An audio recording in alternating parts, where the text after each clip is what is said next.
Bem, se você está com a sua Bíblia, então vamos à leitura. Quero, irmãos, que saibais que as coisas que me aconteceram contribuíram para maior proveito do Evangelho, de maneira que as minhas prisões em Cristo foram manifestas por toda a guarda pretoriana e por todos os demais lugares, e muitos dos irmãos do Senhor, tomando ânimo com minhas prisões, ousam falar a palavra mais confiadamente, sem temor. Verdade é que também alguns pregam a Cristo por inveja e porfia, mas outros de boa mente, uns por amor, sabendo que fui posto para a defesa do Evangelho, mas outros, na verdade, anunciam a Cristo por contenção, não puramente, julgando acrescentar aflição às minhas prisões. Mas o que importa, contanto que Cristo seja anunciado de toda a maneira, ou com fingimento, ou em verdade, nisso me regozijo e me regozijarei mais ainda. Vamos orar de novo. Senhor, nós agradecemos esse momento, ó Pai, de poder juntos estudar a sua palavra. Eu peço que o Senhor abençoe todos que estão aqui, aos nossos irmãos presentes, e também, Senhor, que o Senhor abençoe aqueles que estão ouvindo pela internet, ouvindo pelo nosso canal, que o Senhor possa estar abençoando esses irmãos que estão conosco, Senhor, ali em espírito, estão conosco em oração, estão conosco, Senhor, para ouvir também a sua palavra. Peço que o Senhor possa abençoá-los e fale pela boca do seu servo e coloque a sua palavra no coração de cada ouvinte, em nome de Jesus, amém. Muito bem, irmãos, a gente tem estudado o livro de Filipenses, e o objetivo com o livro de Filipenses é falar de amadurecimento cristão. O amadurecimento cristão deveria ser uma prioridade para quem já é cristão, para quem já tem Cristo. Deveria ser uma preocupação de todos os que já entregaram sua vida para Jesus, crescer, amadurecer. A gente fala de maturidade, e quando a gente vê, né, tem os rapazes, as moças, os mais velhos sabem do que eu estou falando. Muitas vezes a gente olha para eles e vê o quê? Só imaturidade. A gente vê como ainda são infantis, mas eles não percebem isso. Eles já acham que são adultos, já acham que são grandes. E aí, os que já são mais maduros, eles podem falar, eles entendem. Então, na vida espiritual é a mesma coisa. É um dos grandes erros que pode acontecer no cristianismo, é uma pessoa imatura, que pouco conhece da Bíblia, vir aqui na frente, começar a falar e só falar bobagem. Pior do que isso, é só uma pessoa que já está 30, 40 anos na igreja, ser imaturo, e vir aqui na frente e falar bobagem também. Por isso, escolhemos o livro de Filipenses, para falar de maturidade cristã.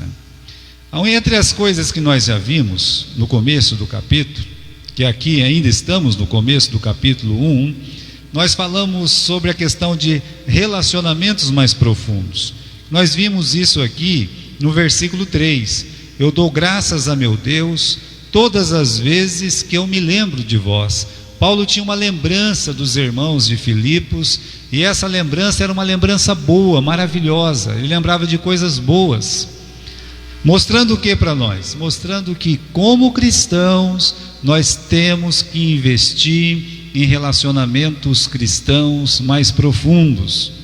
Veja, um crente fraco, se ele se ajuntar com outro crente fraco, o que vai acontecer? Os dois fracos não vai durar muita coisa. Uma pessoa que está começando a sua vida de fé, ela deve se aproximar de uma pessoa mais experiente, uma pessoa que já tem um conhecimento, um crescimento espiritual, que já tem um relacionamento mais profundo com Jesus. Porque senão o que acontece?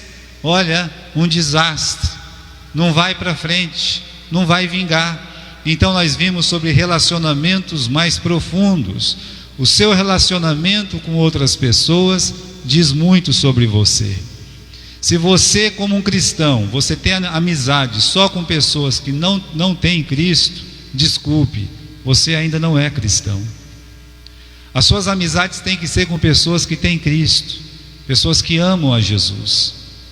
É isso que nós chamamos de relacionamento profundo. Você quer ver como os nossos jovens viram do avesso? Quando os amigos do mundo são mais importantes do que o povo de Deus. Por quê? Relacionamento profundo. Então Paulo começa a falar nesse livro sobre os relacionamentos profundos. Depois, no versículo 7, veja lá que ele vai mudar um pouco do assunto, né? Ele vai falar o seguinte: tenho por justo sentir isto mesmo de vós, porque vos retenho em meu coração, pois todos vós fostes participantes da minha graça, nas minhas prisões, como na minha defesa e confirmação do Evangelho. Porque Deus me é testemunha das saudades que eu tenho de vós, entranhável afeição de Jesus Cristo, e por isso eu peço, olha, que o vosso amor aumente mais e mais. Isso também foi discutido na semana passada. Qual foi o assunto da semana passada? Que o nosso amor deve aumentar mais e mais. Só que o amor é uma planta. O amor é uma planta que você tem que cultivar. Assim como você tem que cultivar amizades profundas com pessoas que temem a Deus, você tem que aprender a amar as pessoas. Há muitas pessoas, não, ninguém me ama, mas todos que chegam em mim e falam assim: ei pastor, ninguém me ama, ninguém me quer. Se falar isso para mim, eu vou falar: e você ama quem? Você quer quem? Já repararam? As pessoas que reclamam que ninguém ama ela, mas ela ama quem? Qual amizade espiritual ela tem cultivado? Porque gasta tempo para cultivar uma amizade. Para cultivar a amizade, você tem que conhecer uma pessoa, não é só nas horas boas, é nas horas ruins, quando aquela pessoa não está no dia bom. E aí a pessoa vem, fala uma coisa que você não gosta, pronto, acabou a amizade. Isso não é amizade, nunca foi. Sabe por quê? Porque não tem raiz, não tem profundidade. O amor ele tem que aumentar mais e mais. Para o amor aumentar, você tem que amar. Amar como 1 Coríntios capítulo 13, por exemplo. Amar de todo o seu coração, amar de toda a sua alma, de todo o seu entendimento. Que amor é esse que acaba tão rápido só porque você ouviu o que a pessoa falou e você não gostou? E aí, isso é amor? Não. Se a cada vez que a gente decepciona Jesus, que a gente magoa o coração de Jesus, se Ele deixasse de nos amar, o que seríamos de nós? Foi isso que nós falamos na semana passada. E hoje, meus irmãos, nós vamos falar, aqui está o versículo 12, né? Irmãos, eu quero que vocês saibam que as coisas que me aconteceram contribuíram para o maior proveito ou crescimento do Evangelho. Qual que é o nosso assunto hoje? De maturidade. Então, meus irmãos, Paulo está respondendo aqui uma interrogação dos filipenses. O que? Sobre o sofrimento. Qual era a preocupação dos filipenses com Paulo? Vocês já pararam para pensar qual que era a preocupação dessa igreja com Paulo? Bem, sempre foi cuidar do apóstolo Paulo, o que ele está comendo, onde ele está dormindo, mas isso quando ele estava na cidade de Filipos. Quando ele foi embora de Filipos, a preocupação deles era: olha, vamos ajudar financeiramente para ele continuar pregando e tendo que comer, onde dormir, etc. Acontece que agora é uma outra situação. Qual situação? Ele está preso. Então a preocupação dos filipenses é: como é que você está? O sofrimento na cadeia, etc, né? Então, como é que você está? Está sofrendo muito, Paulo? E Paulo vai responder aqui no versículo 12. Vamos ver o que ele responde. Eu quero, irmãos, que vocês saibam que as coisas que me aconteceram contribuíram para o maior proveito do Evangelho, as coisas que me aconteceram. O que tinha acontecido com o apóstolo Paulo?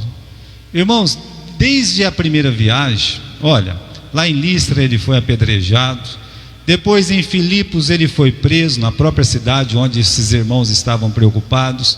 Depois ele foi para Tessalônica, ele foi praticamente expulso à tapa de lá. De Bereia também, de Bereia ele foi para Corinto, lá teve uma insurreição, chegaram a bater em gente lá, escapou, e aí acabou a segunda viagem, veio para a terceira viagem, que é aquela crise que teve em Éfeso, quase pegaram ele para matar, e depois então ele volta para Jerusalém, ele é preso no templo, o pessoal pega ele lá, só não mata ele porque chega um socorro de Roma, e aí então ele vai preso 2 anos, fica lá o pessoal confabulando como matar ele, se ele saindo de um lugar para ir para o outro, vão matar ele no meio do caminho. Aquele menino foi lá, avisou, foi para Cesareia, como eu disse, ficou 2 anos preso. Quando ele saiu de lá para ir para Roma, ser interrogado por César, pegou o navio, sofreu o naufrágio. Olha quanta coisa. Então não era uma vida fácil. Os pastores hoje reclamam de barriga cheia, não acontece nada, tem um probleminha de nada, estou vivendo uma tribulação. Qual tribulação que você está vivendo? Não tem carne para comer. Meus irmãos, mais ou menos é isso. Então a tribulação hoje tem um sentido muito diferente do que teve no tempo de Paulo, quando apanhava dia sim, dia não, quando sofria por sofrer mesmo, ali muito sofrimento. Então, quando ele fala assim, as coisas que me aconteceram, volta para o versículo 12. Eu quero, irmãos, que saibais que as coisas que me aconteceram, sabe que antes dele ser preso em Jerusalém, alguns irmãos foram lá, né? Ele foi se despedir, ele se despediu dos anciãos de Éfeso, lá na praia de Mileto, eles oraram junto, eles choraram lá. Paulo disse, eu sei que muitos de vós jamais vão ver o meu rosto, e era verdade, e todo mundo chorando. Ele falou uma outra coisa, no livro de Atos, capítulo 20, versículo 23, olha o que ele diz, eu sei apenas o que de cidade em cidade o Espírito Santo me revela. E o que o Espírito Santo revelava para ele, aí no versículo 23, dizendo-me que me esperam prisões e tribulações. Isso foi antes dele sofrer aquele naufrágio, ser preso, apanhar, ataques, etc. Então ele está dizendo, olha, o Espírito Santo está me falando que de cidade em cidade eu vou sofrer prisões, tribulações. E aí o que nós temos? Nós temos, meus irmãos, ele dizendo, as coisas que me aconteceram, só tem coisa ruim, humanamente falando, é só coisa ruim. Agora, irmãos, eu pergunto, como nós reagimos às coisas ruins ou ao sofrimento que nos sobrevém? Como é que você reage? Nós estamos num mundo que, olha, desde que o homem pecou, para a mulher, Deus disse, você vai sofrer, é dores de parto, é dores, tem a palavra dores lá destacado. Para o homem ele disse, olha, você vai sofrer também, vai comer o suor do seu rosto, para você estar separado cardos e espinhos, sofrimento. Então desde que o homem pecou, nós vivemos num mundo de sofrimentos. Hoje nós estamos aqui, nós estamos bem, estamos sorrindo, nós não sabemos o que vai acontecer amanhã. Pode acontecer uma tragédia, pode acontecer uma coisa terrível, como amanhã pode ser um dia maravilhoso, ninguém sabe. Nós não sabemos o que vai acontecer amanhã. Mas quando acontece um problema, quando nós temos aquilo que o mundo chama de sofrimento, então qual é a nossa reação? Olha, sabe que Deus disse que ia marcar Caim? Você lembra o que Caim falou quando Deus disse que ia marcar ele? Ele falou assim, não, essa pena que o Senhor está me dando é muito maior do que eu posso suportar. O Caim falando isso, hein? Você, eu não aguento esse sofrimento todo, não. Eu não aguento. Lembra da Rebeca? Ela ficou grávida, era para estar tão feliz porque ela estava grávida, depois de 20 anos. Sabe o que ela falou para Deus? Ai, que sofrimento, que vida de grávida é essa? Por que eu sou desse jeito? Por que eu sou assim? Por que eu tenho que sofrer? Só eu. Está vendo como é que são as pessoas? Olha, um Caim reclamando. Um Caim acabou de matar o irmão dele, está reclamando, porque a vida vai ser dura. A Rebeca está grávida, está reclamando, porque a gravidez é uma gravidez muito dura, muito difícil. O Moisés, lembra do que ele disse para Deus? Eu não aguento carregar esse povo não, esse povo é muito pesado para mim, reclamando, que estava lá como líder, que era muito pesado o seu cargo. Mas pior que o Elias é difícil de achar, quando ele olha para Deus e diz assim: meu Deus, já basta, eu não aguento mais não, pode me matar, já basta, eu não quero saber mais de sofrimento. E em todos os casos, o que você vê? Que essas pessoas sofrem algum tipo de sofrimento, algum contratempo na vida, e eles têm o que nós chamamos de autocomiseração. O que é isso? A pessoa que tem dó de si mesma. Geralmente, quando as pessoas sofrem, elas querem que todos tenham dó dele. A minha dor é maior. Se você chegar no posto 6 horas da manhã, naquele tempo que tinha uma fila medonha, não sei como é que está hoje, porque a Covid agora ninguém nem fica doente. Você vai lá no posto, não sei como é que está, né? Mas antes você vai pegar uma guia. Mas a minha dor na perna é muito maior que a sua dor no braço. Minha dor na cabeça é muito maior que a sua dor no pé. Cada um tem uma dor que é assim. Começa a contar a história, que é aquele negócio. Você conta a história para o carroceiro, o cavalo, o burro do carroceiro chora. Por quê? Tamanha história, né? É assim que funciona. Então todo mundo tem uma história de dor e de sofrimento. Quero que as pessoas tenham dó de mim. E assim é, desde o tempo de Adão e Eva tem sido assim. Agora, e nós, meus irmãos, como nós reagimos? Vamos falar de Paulo, né? Vamos falar de Paulo. Vamos ver como é que Paulo ele identificou esse momento de sofrimento dele. Vamos ver aqui então, voltando no versículo 12. Meus irmãos, eu quero que vocês saibam que os meus sofrimentos, ou seja, as coisas que me aconteceram, foram terríveis. Eu não aguento mais, já basta. Por que a minha vida é assim? Ele poderia repetir uma Rebeca, ele poderia repetir um Caim, não aguento mais, né? É muito pesado. Podia repetir um Elias, um Moisés, que carga pesada que Deus colocou nas minhas costas. Mas sabe o que ele diz quando ele sofre?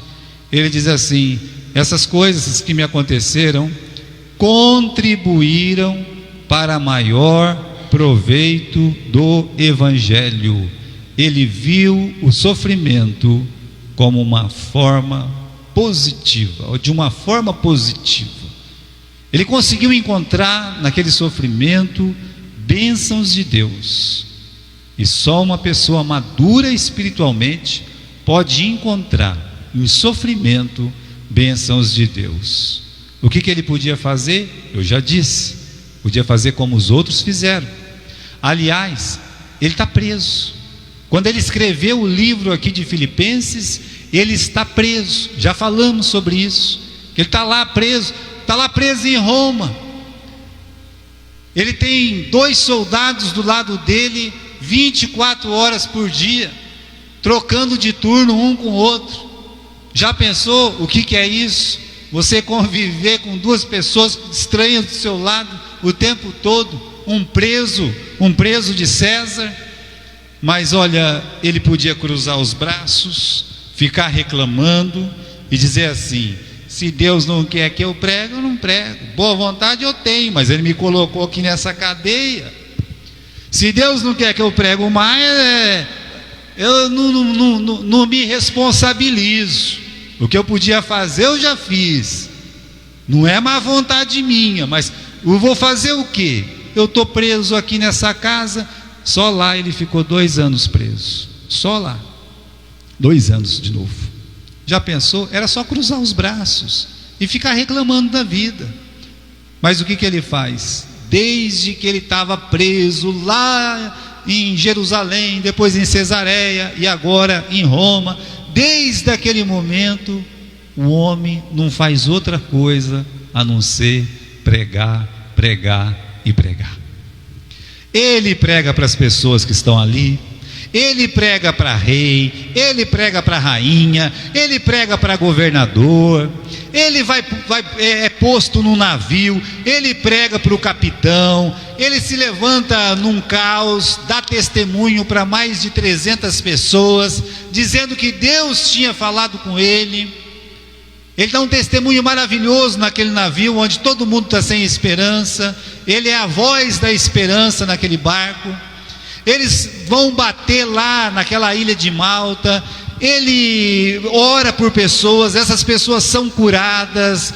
Ele realmente faz amizade, prega o evangelho em Malta, até chegar em Roma, dá uma paradinha em Três Vendas, que é o nome de um lugar, e ele prega o evangelho em Três Vendas. Aí ele vai para Roma e é preso. E quando ele está preso em Roma, 3 dias depois que ele está preso, ele mandou chamar os líderes dos judeus para fazer o quê?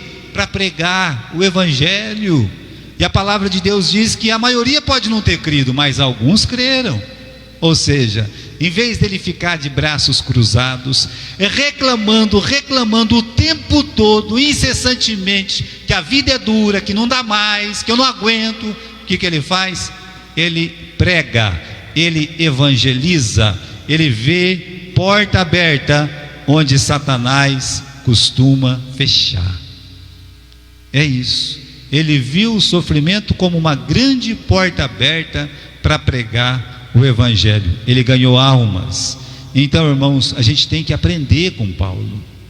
Aprender que nós temos tempos difíceis, tempos ruins, pode acontecer até uma tragédia, mas nós temos que ver portas abertas para o evangelho. Como Paulo diz, essas coisas que aconteceram contribuíram, versículo 12, para maior proveito do evangelho. E nós, como é que nós encaramos o nosso sofrimento, né? Nossos dias têm sido estranhos. Esse negócio da pandemia aí, olha, a igreja ficou fechada. Eu, nos meus 30 anos de ministério, eu nunca vi a porta da igreja fechar um domingo que fosse. Mas a igreja ficou meses fechada. Isso foi fato. Muita gente perdeu o emprego, muitas pessoas têm notícia de que morreu por causa dessa enfermidade. E onde é que nós vamos ver coisa boa nisso, pastor? Bom, é uma tarefa espiritual, de amadurecimento. Como é que eu vou ver coisa boa nessa situação?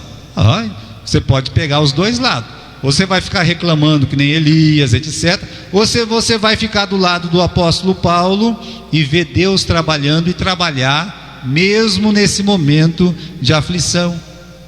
Lembra que José, ele foi vendido pelos irmãos, ele sofreu muito. Mas quando os irmãos aparecem e depois ele se revela para os irmãos, estão lembrados do que ele disse para os irmãos? O que ele falou? Olha, vocês não fiquem tristes. Não, porque me venderam. Não fiquem tristes não. Porque Deus transformou o mal em bem. Deus fez que aquela venda que vocês me venderam transformasse numa bênção para a nossa família. E eu pude salvar a nossa família da fome. Ele fala que Deus usou o mal para quê? Para transformar num grande bem. Mas isso, irmãos, é amadurecimento espiritual. É o que Paulo está dizendo. E é o que nós devemos enxergar. Olha, o que tem de positivo na pandemia? Por exemplo, as famílias ficaram mais unidas. Pelo menos deveriam ter ficado mais unidas em oração. Muitas famílias da nossa igreja começaram a orar, pais e filhos, mães, tiveram seus cultos. Por quê? Porque não tinha igreja para ir, correto? E aí a igreja era a própria casa. Aprenderam isso na marra, que a casa é uma pequena igreja assim, que está ali, que aquela família é uma família espiritual, que deve temer, servir ao Senhor. Depois, na volta, nos primeiros dias, meus irmãos, as pessoas que vinham, a gente via as pessoas chorando. Por quê? Saudade da casa do Senhor. os que realmente amam a igreja, os que amam o trabalho de Deus, o que aconteceu? Eles passaram a valorizar cada culto, cada encontro, cada momento junto aqui em comunhão com a igreja. Isso aconteceu. E outra, nós alcançamos pessoas que jamais poderíamos alcançar, nem passaria pela nossa mente, pela nossa cabeça, quando estava lá naquele auge de todos lá fora, sem culto em lugar nenhum nesse Brasil, de norte a sul. Então, meus irmãos, todo mundo tinha que assistir o quê? Uma live. Estão lembrados disso? Ou assiste uma live ou fique sem culto. Satanás colocou isso, né? Ou a live ou sem culto. Mas muitas pessoas, eles resolveram assistir. E aí, por exemplo, na nossa igreja a gente conseguiu muitos novos amigos, não é verdade? Muitos novos amigos nesse canal que nós temos. Então a gente tem que ver que Deus trabalha. Deus trabalha no turno da noite e Deus trabalha em tempos de sofrimento. É isso que Paulo está dizendo. Vou ler de novo o versículo 12. Meus irmãos, eu quero que vocês saibam que as coisas que me aconteceram contribuíram para maior proveito do Evangelho. Então, como assim o Evangelho melhorou? A situação do Evangelho melhorou. Como melhorou se o maior missionário está preso? Aquele que ia de cidade em cidade está preso. Como pode melhorar se as mãos estão amarradas, os pés estão amarrados? Só não amarrar a boca dele, mas o resto está tudo amarrado. Pois é, mas o Evangelho cresceu ainda mais. E vamos ver, por exemplo, ele fala aqui no versículo 13: de maneira que as minhas cadeias, as minhas prisões em Cristo foram manifestas por toda a guarda pretoriana. A guarda pretoriana estava presente em todas as cidades, em todos os lugares onde o Império Romano dominava. E o Império Romano dominava praticamente o mundo todo naquela época. E Paulo ficava preso por guardas, e essa guarda pretoriana, e cada vez que mudava o guarda para cuidar dele, era mais um evangelizado. Por dia ele podia evangelizar de 4 até 16 pessoas. Vai mudando de turno e ele vai pregando para aquelas pessoas. Vamos dizer que se converte um guarda por dia. Em 2 anos seriam 600 guardas por ano, não é? Então, o que nós aprendemos, meus irmãos, que só não tem oportunidade quem não quer ver oportunidade. E Paulo está dizendo que o Evangelho cresceu por toda a guarda pretoriana. Olha, muitos guardas, muitos soldados começaram a se converter do exército romano. A palavra de Deus começou a se espalhar, e o exército romano era muito poderoso e muito numeroso também.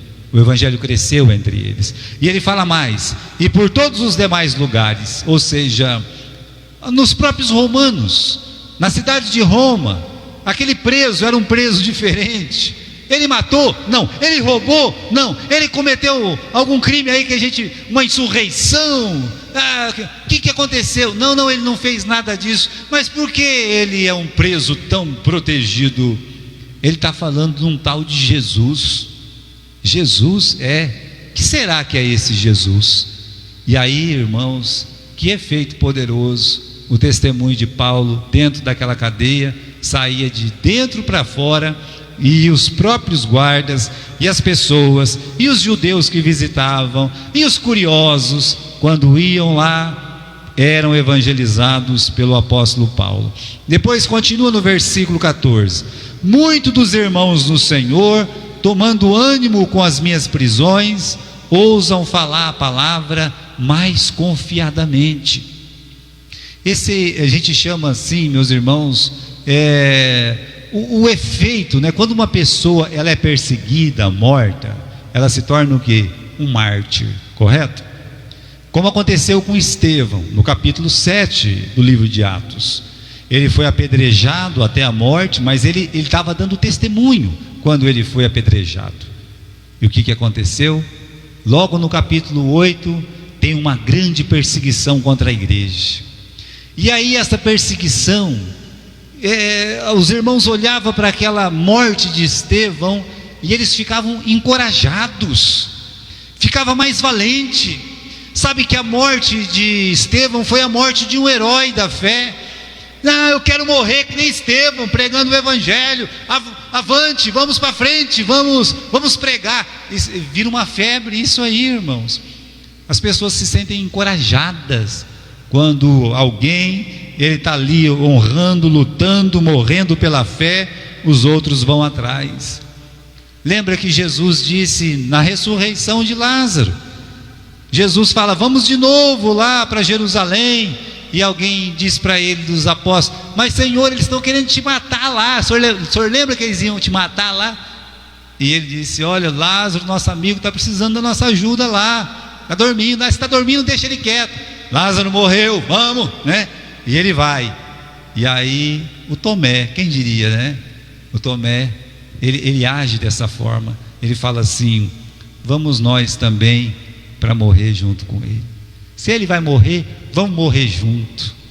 É o que está acontecendo aqui. Paulo está preso, então vamos pregar. Se tiver que prender, prende a gente também. Meus irmãos, o verdadeiro cristianismo é feito com coragem.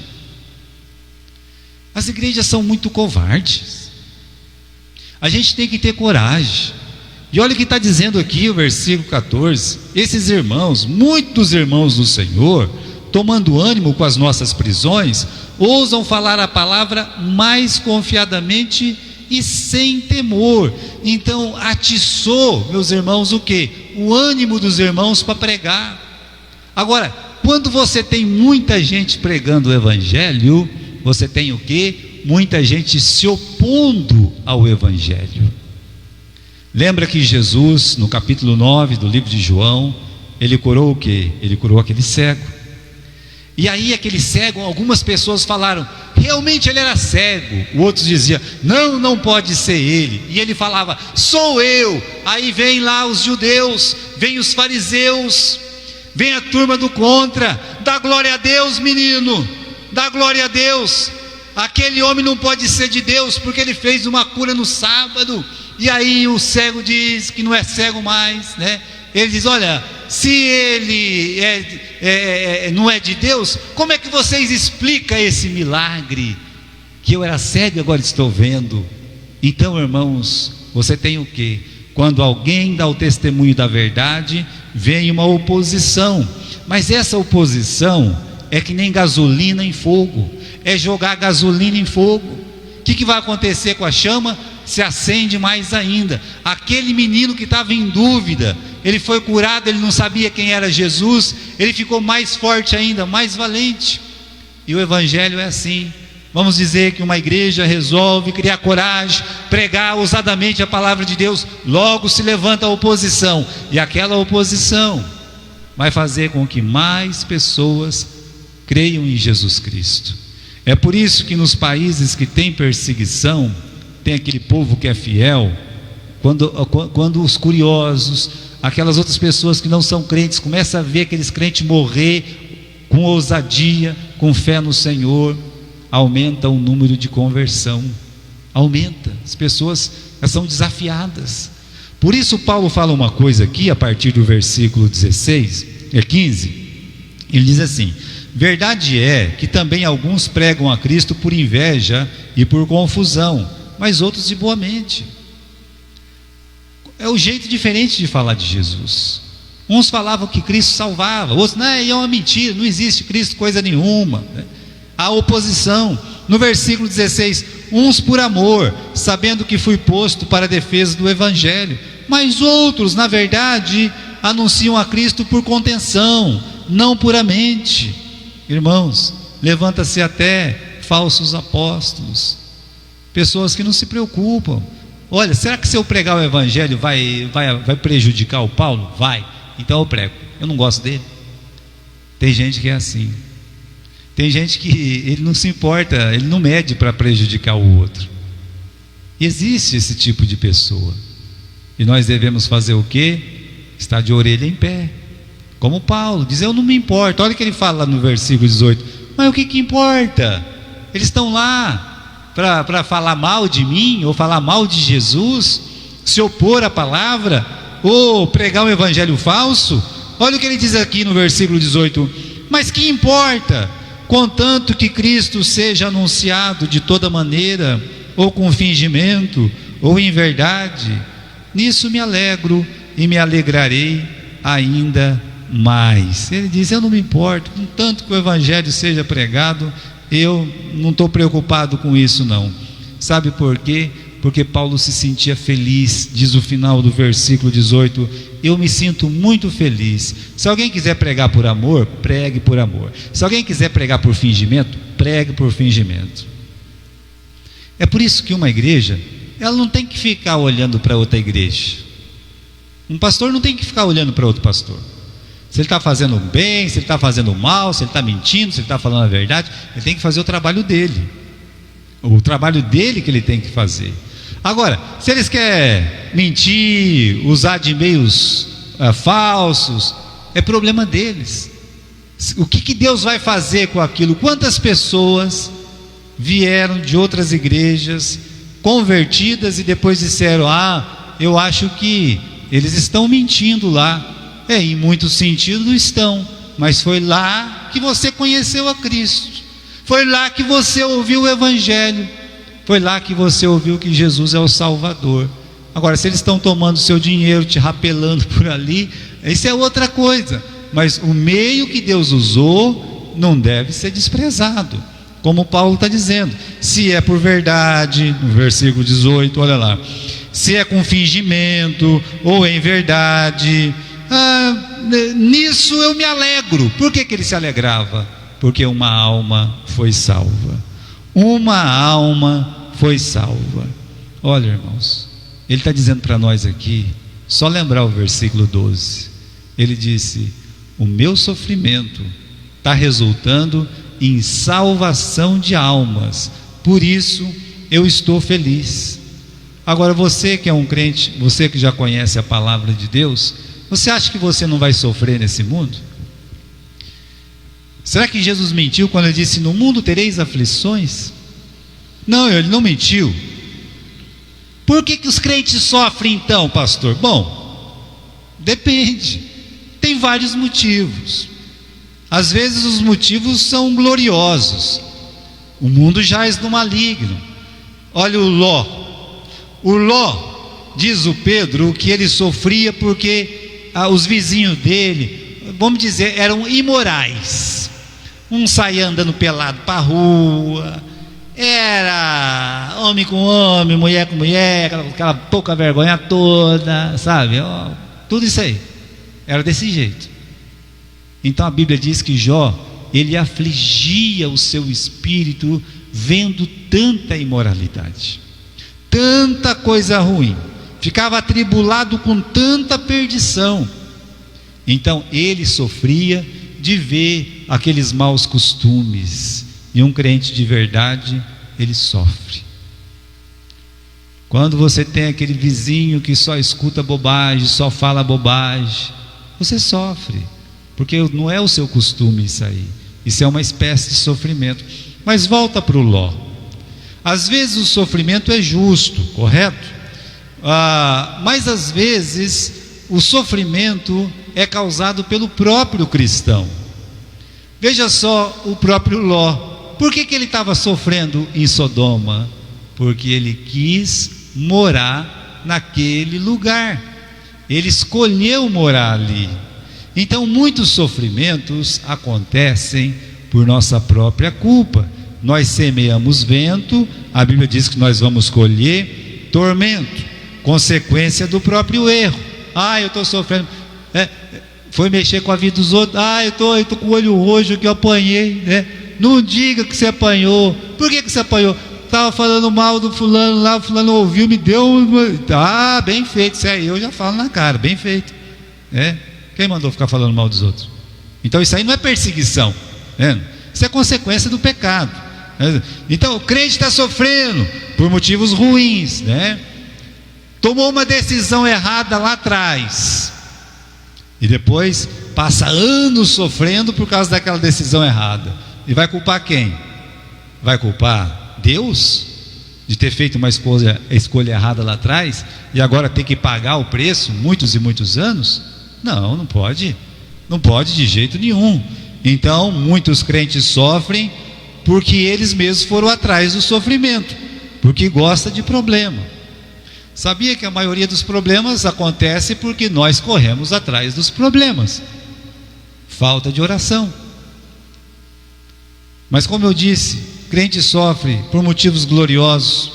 Olha o Paulo, ele está sofrendo por pregar a palavra de Deus. Isso é um motivo glorioso. Sofrer porque você faz a coisa certa, porque você é justo. Vamos dizer que você foi mandado embora do seu emprego. Por que você foi mandado embora do seu emprego?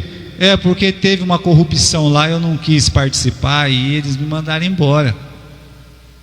Aí, tá vendo? Eu tiro o chapéu para você. Por que você foi mandado embora?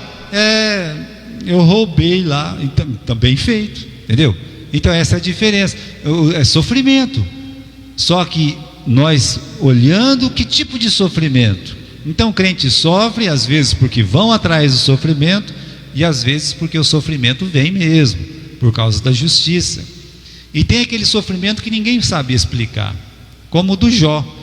O Jó não sabia explicar por que estava acontecendo aquilo. Os amigos davam explicação erradas, ou seja, estava sofrendo e não sabia por quê. E olha, irmãos, Deus nunca falou para ele que foi o diabo que fez aquilo lá. Sabia disso, né? Ele nunca ficou sabendo de tudo que aconteceu. Nós sabemos porque a Bíblia foi escrita para nós. Sabe quem é o maior beneficiado com o sofrimento do Jó? Sabe quem? Eu e você. Nós é que somos beneficiados.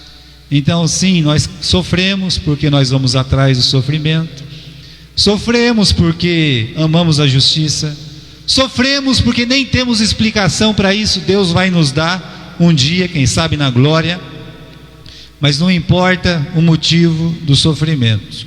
O que importa é o que está escrito no versículo 12 e a reação do versículo 18. O que importa é poder olhar e dizer assim: esse sofrimento vai contribuir para o crescimento do Evangelho, o crescimento da palavra de Deus. Se você sofreu uma tragédia, aconteceu alguma coisa na sua vida, com a sua saúde, ser mandado embora do trabalho, será que você vai ter maturidade de dizer isso traz benefício para o crescimento do Evangelho? Ou você vai se desviar porque você acha que você não merece sofrer tanto assim, você não merece o que aconteceu na tua vida? Bem, irmãos, esse é o ensino de Paulo hoje, quando ele diz que eu estou muito feliz. Final do versículo 18, ele repete a palavra felicidade. Ele fala assim no final do versículo 18: nisso me regozijo e me regozijarei ainda. É como se ele dissesse: eu estou muito feliz e vou ficar cada dia mais feliz por causa desse sofrimento, por causa dessa cadeia, por causa dessa prisão, por causa da perseguição. Ele foi preso injustamente. Ele foi preso porque ele pregava a palavra de Deus. E ele está dizendo aqui: que sofrimento maravilhoso. Em vez dele olhar a dor, olhar o mal que eles estão fazendo para ele, o que ele faz? Ele olha o resultado benigno do sofrimento. Ele acha motivos positivos. E é o que nós devemos fazer. Por que nós devemos fazer isso? Eu já expliquei. Vai mostrar que você tem maturidade espiritual, que você é um crente maduro. Você vai poder dar grandes lições espirituais para os seus filhos. Atravessando o vale da morte, não temeria mal algum, porque tu estás comigo, a tua vara e o teu cajado me consolam. É assim, funciona assim. Então, se acontecer alguma coisa, ou se estiver acontecendo, a gente fala de acontecer, mas às vezes tem irmão nosso que está sofrendo. Tem irmão nosso que está chorando, e a gente nem sabe. Se ele não falar, ninguém vai saber. E às vezes, mesmo ele falando, o pastor só pode orar e pedir misericórdia de Deus, o socorro de Deus. Mas as pessoas podem estar sofrendo. E aí? Eu digo mesmo que Paulo, você olhe esse momento e fala: isso vai trazer um benefício para o Evangelho, não sei qual, mas certamente pode contribuir, no versículo 12, para maior proveito do Evangelho. Amém?